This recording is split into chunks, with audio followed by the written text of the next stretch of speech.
Hi, PRS healthy cooking ಸ್ವಾಗತ. ಇವತ್ತಿನ recipe ಹುಣಸೆಹಣ್ಣಲ್ಲಿ ರಸ ಅಥವಾ ಖಾರದ ಪುಡಿ ರಸಮ್ ಅಂತ ಅದು ತಿಳ್ಕೊಳ್ಳಿ. ಒಟ್ಟಲ್ಲಿ ರಸಮ್ ತರ ಮಾಡ್ತಾ ಇದ್ದೀನಿ. ಅನ್ನು ತುಂಬಾ ಟೇಸ್ಟ್ ಇರುತ್ತೆ. ಯಾವಾಗಲೂ ಸಾಂಬಾರುಗಳಲ್ಲಿ ಬೇರೆ ಬೇರೆ ವೆರೈಟಿ ಸಾಂಬಾರುಗಳು ಮಾಡ್ತಾ ಇರ್ತೀರ. ಇದು ಒಂದು ದಿವಸ ಒಂದೊತ್ತಿಗೆ ಅಥವಾ ನೈಟ್ ಏನ್ ಮಾಡ್ಬೇಕಂತ ಅಂದ್ಕೊಳ್ಳೋರು, ಬೆಳಗ್ಗೆ ಕತೆ ಆಗೋಯ್ತು, ಮಧ್ಯಾಹ್ನ ಆಗೋಯ್ತು, ನೈಟ್ ಏನ್ ಮಾಡ್ಕೊಳ್ಳೋದಪ್ಪ ಒಂದೊತ್ತಿಗೆ ಅನ್ನೋರು, ಸೂಪರ್ ಸಖತ್ ಟೇಸ್ಟ್ ಇರುತ್ತೆ.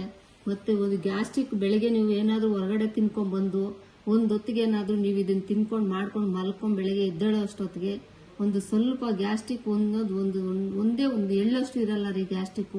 ಟ್ರೈ ಮಾಡಿ ನೋಡಿ. ಎಷ್ಟೋ ತರ ರಸಮ್ಗಳು ಮಾಡ್ತಾ ಇರ್ತೀರಾ. ಇದು ಒಂದು ನೋಡಿಸ್ತಾ ಇದ್ದೀನಿ, ನೋಡ್ಕೊಳ್ಳಿ. ಇದಕ್ಕೆ ಬೇಕಾಗಿರೋಂಥ ಐಟಮ್ಸ್ ಇಟ್ಟಿದ್ದೀನಿ. ಹುಣಸೆಹಣ್ಣಿಂದು ರಸ, ಎಲ್ಲ ಹುಣಸೆಹಣ್ಣೆಲ್ಲ ತೊಳೆದು ರಸ ತಕೊಂಡಿದ್ದೀನಿ. ಹುಣಸೆಹಣ್ಣು ರಸ. ಇದಕ್ಕೆ ಈರುಳ್ಳಿ ಜಾಸ್ತಿ ಹಾಕೊಂಬೇಡಿ, ಸುಮ್ಮನೆ ಟೇಸ್ಟ್ಗೆ ಒಂದು ಕಾಲು ಭಾಗದಷ್ಟು ಈರುಳ್ಳಿ ಹೆಚ್ಕೊಂಡಿದ್ದೀನಿ. ಕರಿಬೇವು, ಇದು ಮನೇಲಿ ಮಾಡಿರೋದೇ ಸಾಂಬಾರ್ ಪೌಡ್ರು. ಬೆಳ್ಳುಳ್ಳಿ, ಮೆಣಸು ಜಾಸ್ತಿ ಹಾಕೊಂಬೇಡಿ. ಗಂಟ್ಲೆಲ್ಲ, ಅದು ಸಮ್ಮರ್ ಅಲ್ವಾ, ಗಂಟ್ಲೆಲ್ಲ ಹೀಟ್ ಆಗುತ್ತೆ, ಸ್ವಲ್ಪ ಹೀಟ್ ಆಗೋ ಚಾನ್ಸಸ್ ತುಂಬಾ ಇರುತ್ತೆ ಬೇಸಿಗೆನಲ್ಲಿ ಮೆಣಸು ತಿಂದ್ರೆ. ಅದಕ್ಕೆ ಒಂದು 7 ರಿಂದ 8 ಕಾಳು ಮೆಣಸು ಹಾಕೊಂಡಿದ್ದೀನಿ. ಸಾಸಿವೆ, ಬೆಲ್ಲನೂ ಬೇಡ, ಸಮ್ಮರಲ್ಲಿ ಜಾಸ್ತಿ ಬೆಲ್ಲದ್ದೇ ತೋರಿಸ್ಕೊಂಡು ಬಂದ್ರೆ ಬೇಡ. ಒಂದೇ ಒಂದು ಸ್ಪೂನ್ ಅಷ್ಟು ಶುಗರ್ ತಗೊಂಡಿದ್ದೀನಿ.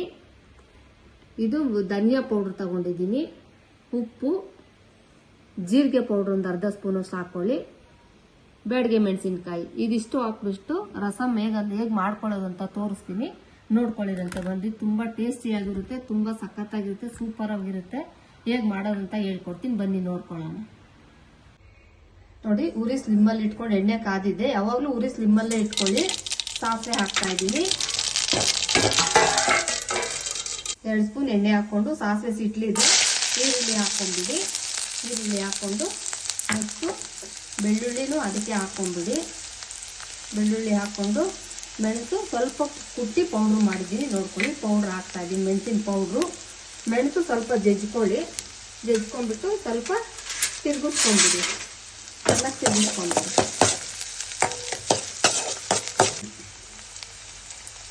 ನೋಡಿ, ಕರಿಬೇವು ಹಾಕೋತಾ ಇದ್ದೀನಿ. ಕರಿಬೇವು ಸ್ವಲ್ಪ ಜಾಸ್ತಿನೇ ಹಾಕೊಳ್ಳಿ. ಇಲ್ಲೂ ನಾನು ಕರಿಬೇವು ಸ್ವಲ್ಪ ಜಾಸ್ತಿನೇ ಹಾಕೋತಾ ಇದ್ದೀನಿ. ನೆಕ್ಸ್ಟ್ ಬ್ಯಾಡಗೆ ಮೆಣಸಿನ್ಕಾಯಿ ಹಾಕೊಂಡ್ಬಿಡಿ.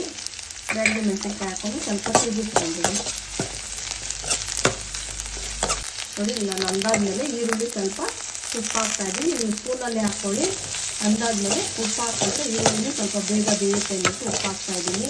ತುಂಬ ಟೇಸ್ಟಾಗಿರುತ್ತೆ, ತುಂಬ ಸಖತ್ತಾಗಿರುತ್ತೆ. ಸಮ್ಮರಲ್ಲಿ ಏನು ಮಾಡೋದು ಒಂದೊತ್ತಿಗೆ ಮಾತ್ರ ಸೂಪರ್ ಆಗಿರುತ್ತೆ. ಇದು ಗ್ಲಾಸ್ ಹಾಕೊಂಡು ಹೊರಗಡೆ ಇನ್ಕೇಸ್ ಅಕಸ್ಮಾತ್ ಎಲ್ಲೋ ಹೊರಗಡೆ ಹೋಗುತ್ತೆ ಬಂದ್ರಿ, ಡೈಜೆಷನ್ ಆಗಿಲ್ಲ ಹಂಗಾಗಿದ್ದಿಂದ ರಸ ಮಾಡಿಕೊಂಡು ಗ್ಲಾಸಲ್ಲಾದರೂ ಕುಡೀರಿ, ಅಥವಾ ಬಿಸಿ ಬಿಸಿ ಬಿಸಿ ಅನ್ನಕ್ಕೆ ಹಾಕೊಂಡು ಊಟ ಮಾಡ್ತಾ ಇದ್ರೆ ಎಷ್ಟೇ ಹೊಟ್ಟೆ ಉಬ್ಬರ ಇದ್ರೂ ಈ 2 ಸೆಕೆಂಡಲ್ಲಿ ಎಲ್ಲ ಕಡಿಮೆ ಆಗ್ಬಿಟ್ಟು ಅಷ್ಟು ಚೆನ್ನಾಗಿರುತ್ತೆ, ಅಷ್ಟು ಟೇಸ್ಟ್ ಇರುತ್ತೆ. ಇದರ ರಸಮು ಸೂಪರ್ ಆಗಿರುತ್ತೆ. ನೋಡಿ, ನೆಕ್ಸ್ಟ್ ಹುಣಸೆಹಣ್ಣು ರಸ ಹಾಕ್ತಾ ಇದ್ದೀನಿ. ಇಷ್ಟು ಬೆಂದಿದ ತಕ್ಷಣ ಹುಣಸೆಹಣ್ಣು ರಸ ಕಲ್ಸ್ಕೊಂಡಿದ್ದೀನಲ್ಲ ಹಾಕ್ತಾ ಇದ್ದೀನಿ. ನೀವು ಬೇಕಿದ್ರೆ ಜನ ಜಾಸ್ತಿ ಇದೆ, ಇನ್ನೂ ಸ್ವಲ್ಪ ಜಾಸ್ತಿನೇ ಹಾಕ್ಕೊಳ್ಳಿ. ನೋಡಿ, ಇವಾಗ ನೀರು ಕುದೀತಾ ಇರೋವಾಗ ಮನೆಯಲ್ಲೇ ಮಾಡಿದ್ದೀನಿ ಸಾಂಬಾರ್ ಪೌಡ್ರು. ಆ ಸಾಂಬಾರ್ ಪೌಡ್ರು ಸ್ವಲ್ಪ ಹಾಕ್ಕೊಂಡಿರ್ತೀನಿ.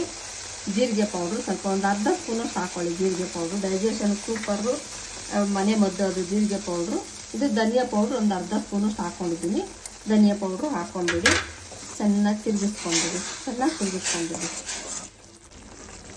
ನೋಡಿ, ಸಾಂಬಾರ್ ಪೌಡ್ರ್ ಹಾಕಿದ ತಕ್ಷಣ ಸಖತ್ತಾಗಿ ಕುದೀತಾ ಇದೆ ಗೊಜ್ಜು. ಮನೆಯಲ್ಲೇ ಮಾಡಿದ್ದೀನಿ ಇದು ಸಾಂಬಾರ್ ಪೌಡ್ರು. ಯಾರಾದರೂ ಸಾಂಬಾರ್ ಪೌಡ್ರ್ ರೆಸಿಪಿ ಬೇಕಂದ್ರೆ ಕಮೆಂಟ್ ಮಾಡ್ಬೋದು. ನೀವು ಸಾಂಬಾರ್ ಪುಡಿ ಯಾವ ಥರ ಮಾಡ್ಕೊಳ್ಳೋದು ಅಥವಾ ಬೇಕಂದ್ರೆ ಕಮೆಂಟ್ ಮಾಡಿ. ನೋಡಿ, ಕುದೀತಾ ಇದೆ. 1 ಸ್ಪೂನಷ್ಟು ಶುಗರ್ ಹಾಕೊಂಡ್ಬಿಡಿ. ಇಲ್ಲ ನಾವು ಬೆಲ್ಲನೇ ಹಾಕ್ಕೊಂತೀವಿ ಅಂದರೆ ಬೆಲ್ಲನೇ ಹಾಕ್ಕೊಳ್ಳಿ, ಪರವಾಗಿಲ್ಲ. ಸೂಪರ್ ಟೇಸ್ಟ್ ಬರುತ್ತೆ ಇದು. ಗ್ಲಾಸ್ಗೆ ಹಾಕೊಂಡು ಇನ್ನೂ ಸ್ವಲ್ಪ ತೆಳ್ಳಗಾದ್ರೆ ಗ್ಲಾಸ್ಗೆ ಹಾಕೊಂಡು ಕುಡೀರಿ. ಈ ಥರ ಆದರೆ ಅನ್ನಕ್ಕೋ ಮುದ್ದೆಗೋ ಯಾವುದಕ್ಕೆ ಬೇಕಾದ್ರೂ ನೀವು ಹಾಕೊಂಡು ಊಟ ಮಾಡ್ಬೋದು, ಅಥವಾ ಗ್ಲಾಸ್ಗೆ ಹಾಕೊಂಡು ಕುಡಿಬೋದು ರೀ. ಚೆನ್ನಾಗಿ ಕುದಿಸ್ಕೊಂಡ್ಬಿಡಿ. ನೋಡಿ, ಹುಣಸೆಹಣ್ಣು ರಸ ಅಥವಾ ಖಾರದ ಪುಡಿ ಗೊಜ್ಜು ಬಿಸಿ ಬಿಸಿ ಬಿಸಿ ರೆಡಿಯಾಗಿದೆ. ತುಂಬ ಚೆನ್ನಾಗಿ ಬಂದಿದೆ ರೀ. ನೀವು ಮನೇಲಿ ಇದೇ ಥರ ಮಾಡಿಕೊಂಡು, ನಾನಂತೂ ಬಿಸಿ ಬಿಸಿದು ಇವಾಗ ಒಂದು ಸ್ವಲ್ಪ ಮುದ್ದೆ ಮಾಡಿಕೊಂಡು ಊಟ ಮಾಡಿಬಿಡ್ತೀನಿ. ನಮ್ಮನೆಗೂ ಎಲ್ಲರಿಗೂ ಇಷ್ಟ ಆಗುತ್ತೆ, ನಿಮಗೂ ಇಷ್ಟ ಆಗುತ್ತೆ ಅಂತಲೇ ತಿಳ್ಕೊಂಡಿದ್ದೀನಿ. ನೋಡಿ, ತುಂಬ ಚೆನ್ನಾಗಿ ಬಂದಿದೆ. ನೀವು ಎಷ್ಟೆಷ್ಟೋ ರಸಗಳು ಮಾಡ್ಕೋತೀರಾ, ಯಾವ್ಯಾವ ಥರ ಗೊಜ್ಜು ಮಾಡ್ಕೋತೀರಾ, ಇದು ಒಂದು ದಿವಸ ಟೇಸ್ಟ್ ಮಾಡಿ ನೋಡಿಬಿಟ್ಟು ಖುಷಿಯಾಗಿ ತಿಂದ್ಬಿಟ್ಟು ಹೇಗಿತ್ತು ಅಂತ ಹೇಳಿ. ಲೈಕ್ ಮಾಡಿ, ಸಬ್ಸ್ಕ್ರೈಬ್ ಆಗೋದು ಮರಿಬೇಡಿ. ಸಬ್ಸ್ಕ್ರೈಬ್ ಆಗಿ. Okay, bye. Thank you.